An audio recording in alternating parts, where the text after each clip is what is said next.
Hi guys. तो आज हम बात करने वाले हैं कि जो 10th क्लास इंग्लिश की हमारी जो पोएम है फायर एंड आइस, उसके question and answer easy language में हम देखने वाले हैं। ठीक है गाइस, तो चलिए आइए देखते हैं। ठीक है गाइस, पहला क्वेश्चन हमें दिया गया इसके अंदर, देयर आर सम आइडियाज़, कुछ आइडिया हैं हमारे पास। ठीक है गाइस, कुछ आइडियाज़ हैं हमारे पास।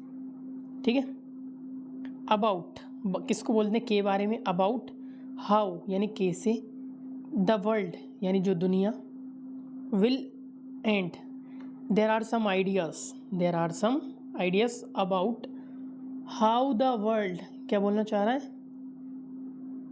How the world will end, के दुनिया कैसे अंत होगी। ठीक है, फिर लिखा हुआ है यहाँ पर अगर अपन देखें, डू यू थिंक मतलब सोचना। अब डू पहले आ गया, सब्जेक्ट बाद में आ गया। Do you think the world will and someday. अब यहाँ लिखा है समडे, इतना जो लिखा है समडे, इसको हम बोलते हैं एक दिन। क्या बोलेंगे, एक दिन। ठीक है, समडे। सो ये गाइस इतना जो लिखा है ना समडे यानी एक दिन। हैव यू एवर थॉट, है ना, have you ever present perfect का है interrogative, yes no question. Have you ever, क्या तुम कभी सोचते हो। हैव यू एवर, या तुमने कभी सोचा, कभी एक्सपीरियंस किया। हैव यू एवर थॉट, क्या तुमने कभी एक्सपीरियंस किया। ठीक है, व्हाट वुड हैपन, क्या होगा, if sun got so hot that it burst, अगर सन ज़्यादा क्या हो जाएगा, हॉट हो जाएगा, गर्म हो जाएगा, दैट इट बस्ट, बस्ट मतलब होता है फटना। ठीक है, और ग्रू यानी ग्रू कोल्डर, धीरे धीरे धीरे करके वो क्या हो जाएगा, ठंडा ठंडा हो जाएगा, तो क्या होगा, यही कहना चाह रहा है। ठीक है गाइस, यहाँ लिखा है do you think the world will and someday, क्या तुम सोचते हो कि दुनिया अंत हो जाएगी एक ना एक दिन, क्या आप सोचते हो, इतना पूछ रहा है।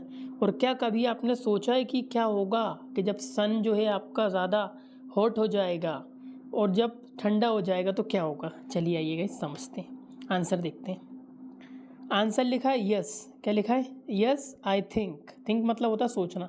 Yes I think the world will and one day. समझ में आ रहा गाइस, देखिए इसको कर देते अपन थोड़ा हाईलाइट वाईलाइट। यस, तो यस मतलब हाँ, यस मतलब हो गया मेरा। ठीक है, यस मतलब हाँ, आई थिंक मैं सोचता हूँ, द वर्ल्ड यानी जो दुनिया है, विल एंड फ्यूचर होगा, विल मतलब फ्यूचर में कुछ होगा, कि यस मैं सोचता हूँ कि जो दुनिया है, the world will and one day, one day मतलब एक दिन इस दुनिया का अंत हो जाएगा।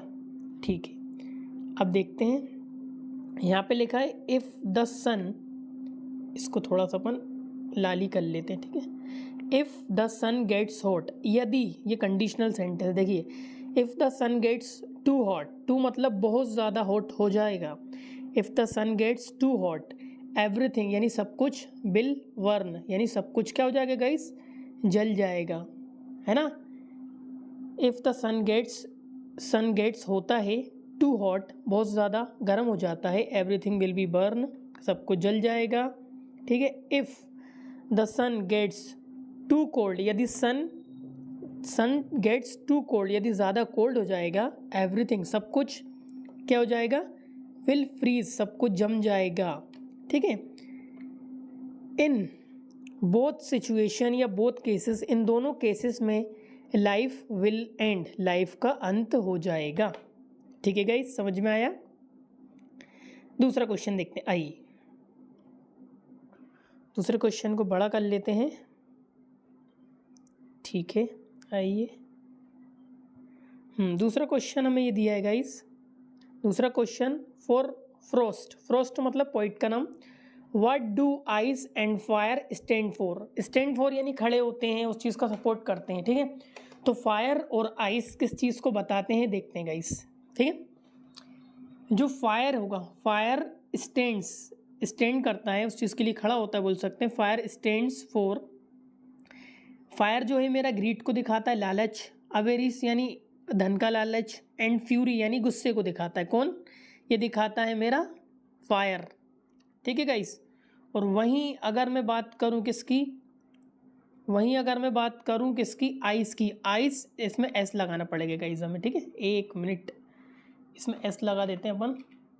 तो जो फायर है वो किस किस को दिखाता है, जो फायर है वो ग्रीड को दिखाता है, विरिस को दिखाता है, फ्यूरी को दिखाता है, हेट को दिखाता है, कौन, आइस। देखते हैं क्या, ये जो आइस है वो स्टैंड करता है फॉर क्रूअल्टी, यानी जो क्रूरता है, इनसेंसिटिविटी, असंवेदनशीलता है, हेटेड, इसको हेड भी लिख सकते हैं। तो ये सारी चीज़ें दिखाता है फायर। चलिए गाइस आगे बढ़ते हैं।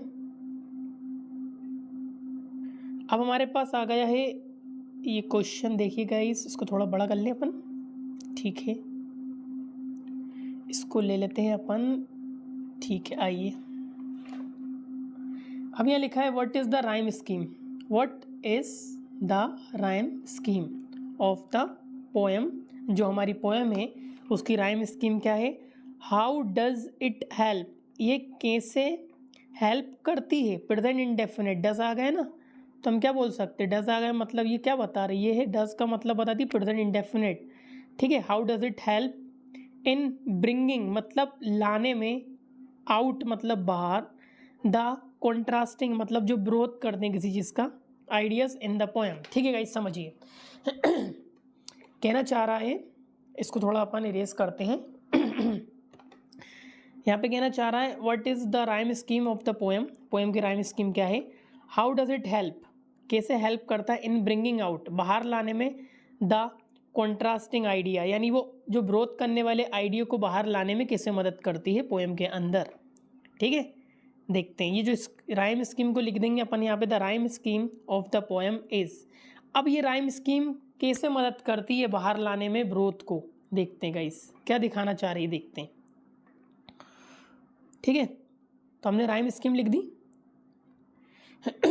अब देखेंगे गाइस, इट शोज, ये राइम स्कीम दिखाती है, इट शोज द डिफरेंस, अंतर, between fire and ice, fire और आइस का अंतर बताती है। इन दिस पोएम या इन द पोएम, फायर जो है रिप्रेजेंट करती है, दिखाती है डिज़ायर को, जो फायर होती है वो किसको दिखाती है, इच्छाओं को, डिज़ायर को, ठीक है। वाइल जबकि, वाइल मतलब जबकि, आइस रिप्रेजेंट्स हेट, जो आइस है वो किसको दिखाता है, घृणा को दिखाता है, हेट को दिखाता है, ठीक है गाइस। चलिए ये क्वेश्चन भी हमारा हो गया। अगला लास्ट क्वेश्चन हम देखते हैं कि जो हमारा दिया गया, इसको थोड़ा बड़ा कर लेते हैं अपन, इसको ऑफ करते हैं, ठीक है गाइस। आइए इसको अपन ले लेते हैं 34 कर देते, ठीक है। अब लिखा है what are the two negative powers, दो negative powers, two negative powers क्या हैं, two negative powers, what are the two negative powers, negative power, दो नेगेटिव शक्तियाँ क्या है, पावर क्या है, दैट जो कैन डिस्ट्रॉय द वर्ल्ड, जो वर्ल्ड को डिस्ट्रॉय कर सकती हैं। बात समझ में आ रही है गाइस, ये जो दैट है ये रिलेटिव क्लोज है, ये दैट जो बता रहा, दैट यानी सब्जेक्ट का काम भी कर रहा है, दैट, ठीक है guys, that can destroy the world, यानी ये पावर्स के बारे में एक्स्ट्रा जानकारी दे रहा है, जो पावर जो कैन डिस्ट्रॉय वो तबाह कर सकती है, बर्बाद कर सकती है दुनिया को। तो देखते हैं गाइस, यहाँ पे लिखा है, कुछ नहीं करना आपको, द टू नेगेटिव थिंग्स, क्या लिखना है, द टू नेगेटिव थिंग्स या powers that can destroy the world, इतना पूरा उतार देना आपको, ये यहाँ से लेके destroy the world, two negative things that can destroy the world, ठीक है। आर वो चीज़ें हैं, डिज़ायर ब्रैकेट में फायर लिख देंगे, एंड हेट जो कि आइस, ठीक है गाइज। आई होप समझ में आया होगा। अगर इसकी समरी आ जाती है तो जो जो आंसर आपको याद है आप सीक्वेंस में लिख सकते हैं, वो आपके समरी कहला जाएगी, ठीक है गाइज। आई होप समझ में आया होगा। यदि आपको मेरी मेहनत अच्छी लगी हो, ईजी आंसर लगे हों, तो कमेंट करना ना भूलें गाइज।